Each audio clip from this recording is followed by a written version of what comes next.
Matapos manalasa ang bagyong Karina at habagat sa malaking bahagi ng bansa na nagdulot ng malawakang pagbaha sa kalakhan ng Metro Manila na nagresulta ng paglubog ng ilang kabahayan, namahagi ng tulong ang Hans by Shane sa ilang mga residente na nasalanta ng bagyo mula Caloocan, Malabon at Navotas, kung saan tig 5 kilong bigas at mga groceries ang natanggap ng mga ito. Pinangunahan yan ng CEO ng Hans by Shane at Frappy Bags na si Ms. Lady Christian Lim, katuwang ang kanyang mga tauhan at kaibigan na nagpahatid din ng tulong. Ayon kay Lim, matagal na nilang ginagawa ang mga katulad na aktibidad, kaya naman ang pagbibigay nila ng mga kinakailangang tulong sa mga biktima ng kalamidad ay hindi na raw bago sa kanila. Kasi noon pa man tumutulong na ako Medyo may sobra, kaya yun nagagawa ko tumulong sa mga kapuspalad sa pagbibigay ng mga relief goods. Mga staff ko, ako, tapos may nagbigay din ng tulong yung iba ko mga friends. Ayun, kaya malaking tulong to sa mga taong nasalanta, yung mga kapuspalad. Malaking tulong yun para sa mga taong, alam mo na nangangailangan, lalo na ang bagyo ko. Halos lahat ng mga pamilya rito sa Malabon lumubog. So yung kahit na maliit lang na yung mga grocery pack tsaka bigas yung naipamigay namin, siguradong napakalaking mahalaga para sa kanila yon. At least kahit papaano na naibsa ng kanilang pangailangan, lalo na sa mga basic foods. Pangtawid.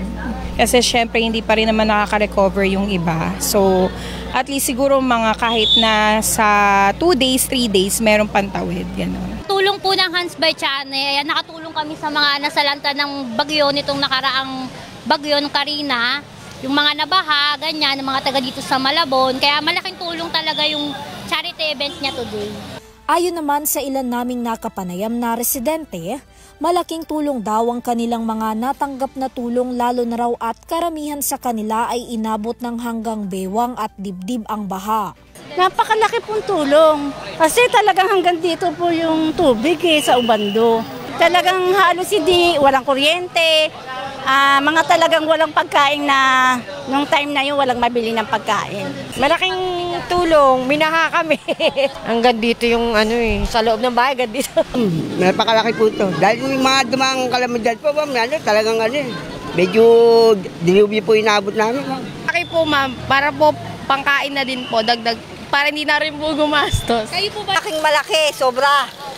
O kasi mahirap ang bigas sa mahal-mahal. Salamat po sa Frappy Bags. Thank you. Tulong ito sa amin kasi po kami naglikas talaga. Nabaha talagang hanggang ganito ang tubig po. Sa pamamagitan daw ng kanilang mga natanggap, ilang araw na rin daw nilang hindi iisipin ang pangkain ng kanilang pamilya. Siguro mga 4 na araw, ganun. Pero malaking bagay din to, 5 kilo kasi, tsaka may konti. 3 araw namin to kasi 3 lang kami. Salamat po. Salamat sa binigay na bigas. Ilang araw niyo po namin? Mga 3 araw. Salamat po sa tulong na binigay niyo sa amin, sa mukha kong solo parent din po ako, ma'am. Kami isa doon sa kapatid ko na Salamat, Frappy Bags. Doon po sa Ubando po, malaki po itong sa Ubando hanggang Baywang. Mga ilang... Salamat po, maraming salamat sa nagbigay po. Makakain namin ito mga 1 linggo siguro. Opo, malaking tulong po sa amin yan. Ganon din po ako, napakalaking tulong nito sa amin kasi lalo na ngayon may mag-aaral na kahit pa paano meron kaming makakain, hindi na namin iintindihin pa to. Tulong to para sa amin, lalo na kami, mga taga-Ubando kami, doon nakagaling si Danny. Talagang ang tubig sa amin napakalaki. Kaya talagang pumunta kami dito para sa tulong na ibinibigay sa amin ng pamilya ni Lady at ni Danny. Thank you. At saka talagang napakabait nilang mag-asawa. Kasi yung kapatid nila, kaibigan din namin, siya nagbigay sa amin ng ticket. Malaking pasasalamat namin sa mag-asawa, kay Kuya Danny at kay Ate Lady. Dahil kami mga galing Ubando.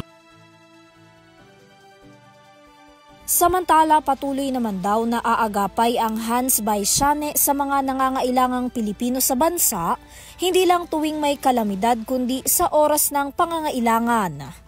Para sa Your TV News, Vanessa Cleofas sumasaludo sa bawat Pilipino.